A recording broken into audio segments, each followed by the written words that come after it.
You might think it's a little strange to be discussing the question, what is philosophy? How would you define philosophy?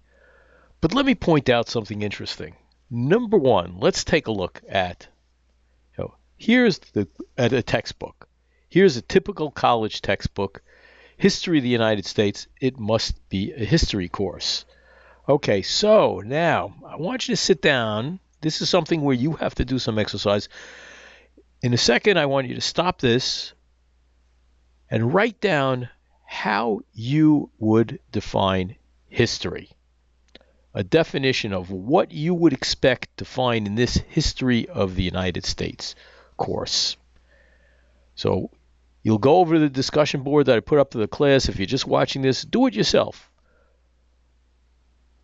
Okay, so put it up and put up your answer.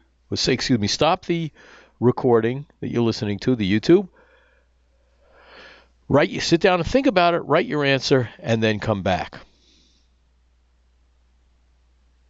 And I'm sure, I imagine you've come back. And if you think about it, what kinds of things would you expect to find in here? Or what is U.S. history? Well, maybe you'd find something about the history of the country itself, New York City history, maybe something about European history, African American history, something about the issue of slavery. But if you wanted to define it in general, what you might say is history is the branch of knowledge that records and explains past events. Maybe it's something pretty close. I'll bet you got something pretty close to that one. But here is a definition. And notice we've defined the discipline in two ways.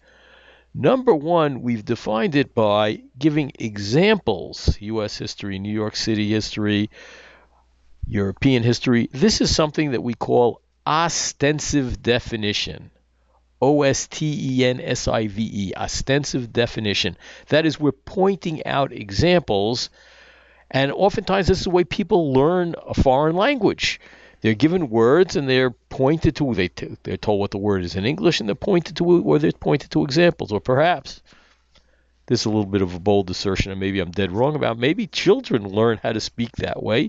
I mean, it seems young children first start pointing at things and then attribute words to it. Okay, so now we have gone through and see, most of you can probably define history.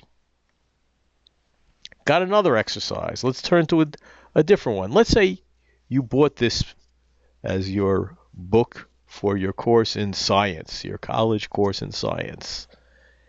Now what is science? What would you expect to find in a textbook like this? Okay, now I want you to sit down, stop the video again, and actually write something down.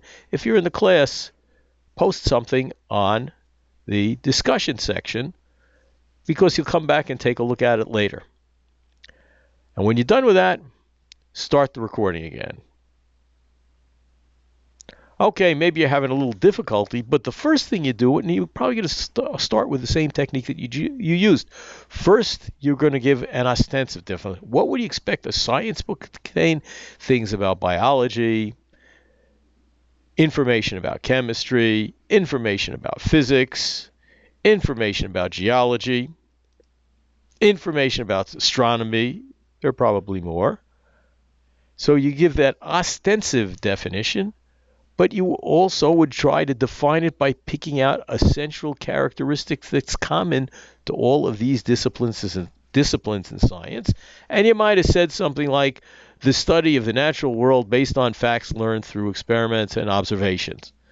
Now, don't think I'm so great at defining these disciplines.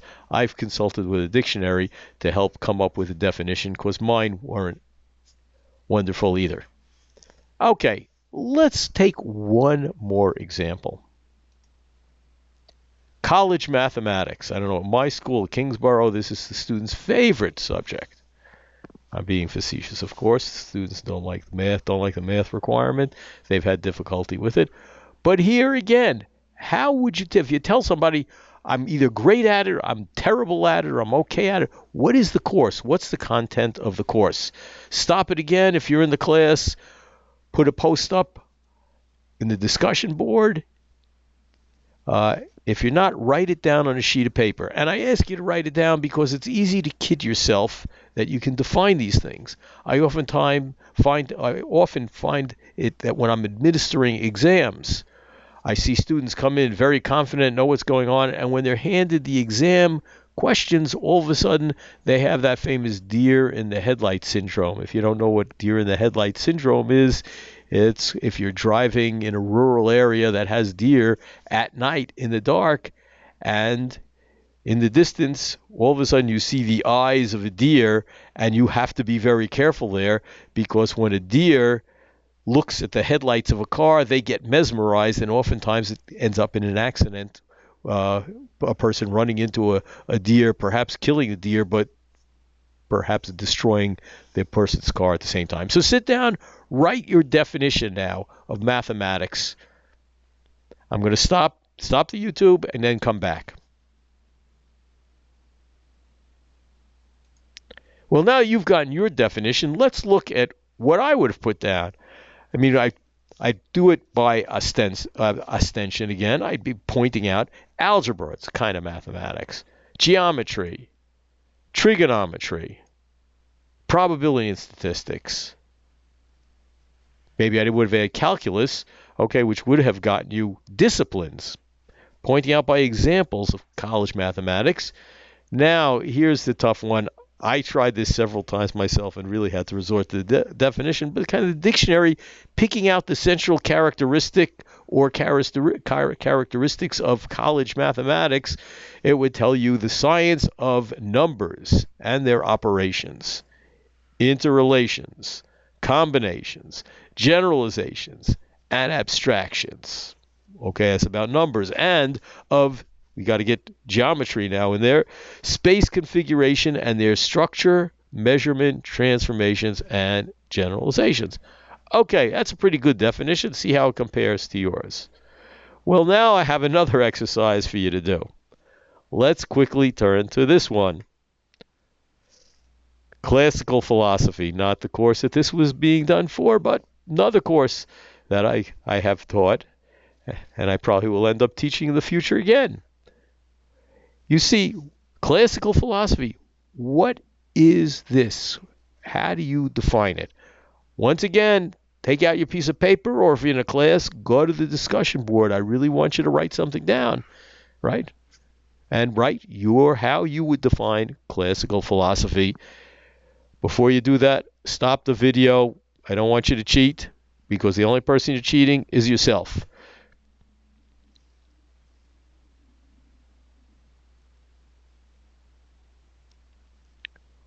Well, now that you're back, how did that definition look?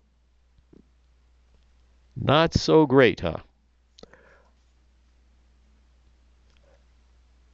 And here's the interesting fact about this. Number one, people's first reaction, philosophy, it's that kind of stuff that you think about, or, if you think that was the subdisciplines. Most people can't name a subdiscipline in philosophy. Or you give the definition, philosophy, the tough stuff, hard to define, etc. The truth of the matter is that, you could look it up in the dictionary. The dictionary has a couple definitions. It's not clear that any one is good. I put a link for you if you want to take a look at that one. But the fact of the matter is, most reasonably well-educated people do not know what philosophy is. That is, they certainly, and even if they do, they certainly cannot define it or explain it to somebody else. Now, when I'm talking about reasonably well-educated, certainly I'm talking about most people who are high school graduates, college graduates, people who are reasonably well-educated, did well in school, cannot have heard this word, and most of you have heard this word, but cannot define it.